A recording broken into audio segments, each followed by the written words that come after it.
Magwan fighting, rude boy. So I was munting with the Audi, right? Flexing my Sigma grind set and unk at the donkey's ass. What the Sigma is covfefe the ocky way. I tells them sussy buckle fell off. Riz up the baddies and drop shit my aura to broski so you don't fumble the bag of the afties. No cap.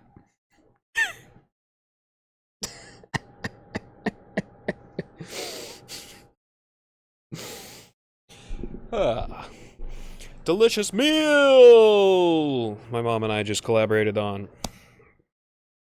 It's good, bros. You know, you save a lot of money by living with your family.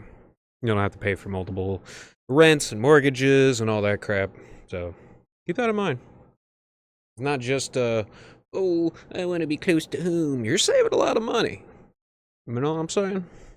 I heard Sam Hyde gave that same advice. If you're living at home with your parents, you're actually saving like $40,000 a year. It's pretty choice advice. Not gonna lie. And like, as I've gone over before, it is a deeply like Anglo-Saxon, Norman, like the same sort of insane people that ruined England are the ones that like did away with the culture where families would stay together for large periods of time. Now there's also this super ancient culture around the Caucasus where women are literally like kidnapped out of their homes in this ritual. It's already done. There's already a consent done in it. So it's more of a play of like Scythian barbarian ancient culture. And then they're like, they never tend to see their other families again if they're a female. I wouldn't venerate that much. I'd say that the Hispanics have it pretty dang good when it comes to like 3 generations living under one roof. It's venerable in my opinion. You have a ton of osmosis wisdom that comes from the grandparents into the children, and instead of spoiling them every time they show up in their visits, so they want to be loved, they just are around all the time and they're loved and the memories are solid, you know. By the way, high auracentrism is standing for what's fair and what's balanced, regardless if the pendulum is swinging violently. Low auracentrism is riding that same pendulum in the path of least resistance. It's putting your finger up in the air and deciding which direction is the most comfortable one for you to go, and that's low auracentrism. Keep in mind that everything is on a 3D graph. Nothing is just flat. That's the whole left and right argument. It's flat. Careful about that. Is Jon Stewart just Howard Stern for millennials? Or am I just a hater? Am I cooked? Am I cooked? After Bruce Lee got shot by the Chinese Masons, the Triads, I stopped caring who could beat up who, you know? Don't really matter much.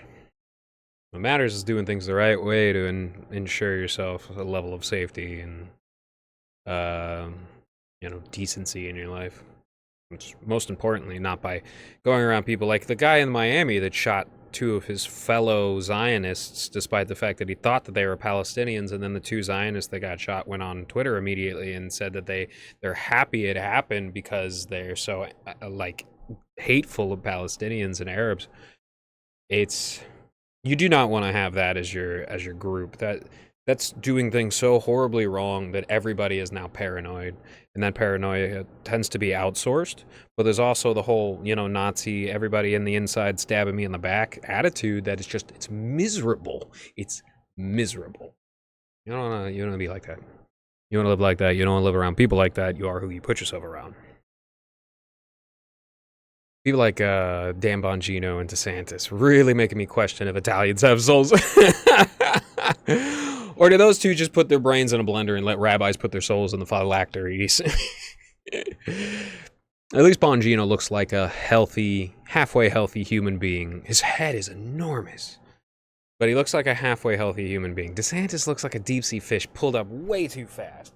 Like, he got, you know, halfway stuck through a hydraulic press. It's like, my dude, you went around whinging about sugar to try and appeal to hyperionline ketosis speedheads. but you obviously intake way too many calories. And at the same time, it's right after getting filmed sticking your fingers in pudding and slurping it up. Pudding Ron. Can't go around telling, "Oh, that's sugar. I'm avoiding sugar." Like the Pete Hegseth line, like, "I'll quit drinking when I'm confirmed." Yeah, I'll quit sugar when I'm president. A little bit of sugar is fine, guys, as long as it's a complex sugar like one found in berries and fruits. Processed simple sugars are legitimately poison. They're some of the worst poison you can put in your body. Also, it's the American duty to mock bad leaders.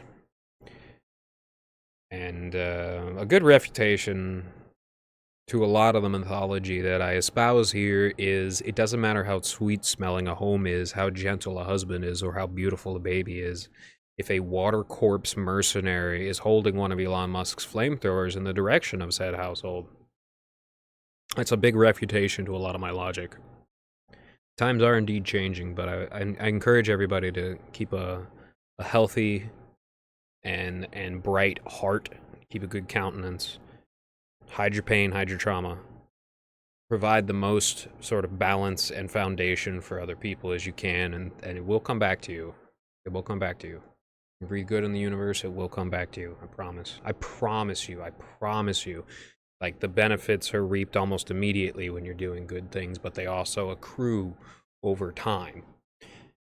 And even if it feels neutral, the other end is negative. You don't want to go negative.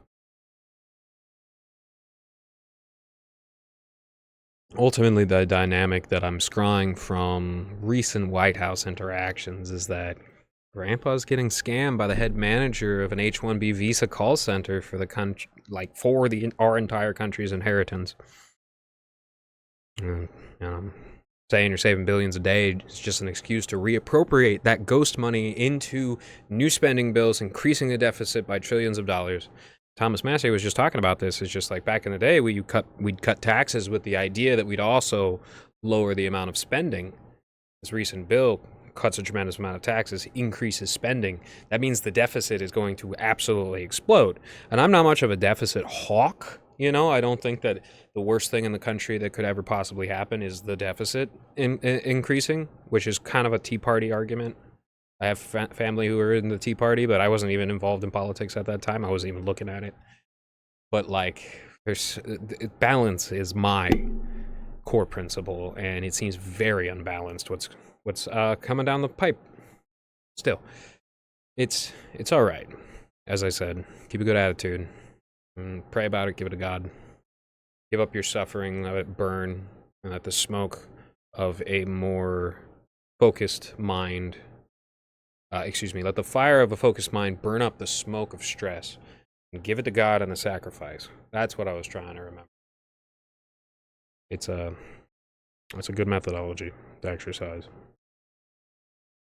Not like it matters much, but I will not support a 2028 run if it's secured by force and not peace. Not that it matters that much, I just keep telling myself RFK and Tulsi are in there.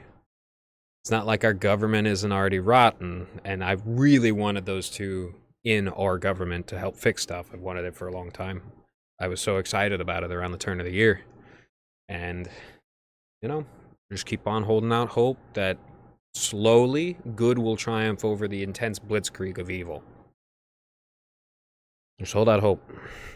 Pray about it. It helps a lot. It genuinely does help a lot. And it genuinely isn't like our government isn't already rotten. Bill Clinton sold crack and got sucked off in the White House, and punk culture venerated him. They called him a pimp, and they used that word in a positive way. That's so wrong. And the long-term implications of America continuing on without some sort of a major upset is complete and utter terrorism for a vast majority of people, combined with the possibility of the extinction of our entire race of human beings and the vast majority of other life on this planet. Putting it back to the primordial state and taking a very, very, very long time to fix itself. And never being as beautiful, maybe, but either way, it can't look down a billion years down the line. Like, people are thinking that they can... What the amount of damage that can be done in 10 years compared to the 10 million that it would take to, like, genuinely spawn through the will of God and the wheels of time and the interactions of species to spawn balance and beauty. It's a heartbreaking thing from a genuinely scientific perspective, but hey, I believe in miracles. So I'm hoping for a miracle through all this. And you know what? I don't want to be talking too much about politics on the show. I don't want to be the politics guy. I don't want to be the talking head. I don't want to be the guy that makes you feel more upset for listening to this than afterwards. So I'm just rolling through the advice, just rolling through these points. If you ask me, I think every newly legal married couple should get a stainless steel cookware and silverware set. I think every newly birthed baby should have all their diapers fully written off on taxes. I think the police should actually catch and crush pimps and drug dealers preying on people's progeny. I do think that, and I think that's what actually would make America great again. But that sort of anti-predatory idealization isn't in this apparent scope, and we're gonna go roleplay as astronauts some more. Oh boy, yay, cope. Oh, wonderful copium, huffing it so deep. You have to have realistic goals. If you hinge your ambitions on a cloud, you'll go nowhere. Personally, I'm glad that there's finally centrist news platforms like Ground News. Not sponsored, tubes. So, I've been running some math. It takes like 2 weeks to get to the moon with a fully loaded, delicate equipment or bodies and stuff like that, ship. That's at about 750 miles an hour. Neil Armstrong went closer to 2,000 miles per hour because he was like an experimental fighter jet test pilot and stuff like that. He was the top of the line in your body being able to withstand G-forces. And it will mess your circulatory system up if you travel too fast through space, right? So got to ground this all in realistic stuff because we have launched things at like 300,000 miles per hour that are complex satellites that are trying to go close to like Jupiter and stuff like that and withstand that massive gravity and are special built for that. It's not something you can do with human beings. So, at 250,000 miles to the moon, about 750 miles per hour, takes about 2 weeks, 12 to 14 days. I ran some numbers, and it's 560 times longer a distance to get to Mars than to the moon. So at about 750 miles per hour for a fully loaded ship with people on it, with sensitive equipment, it will take about 1,120 weeks. At 56 weeks per year, that is exactly 20 years. So that's very good math. You could slice that up really easily.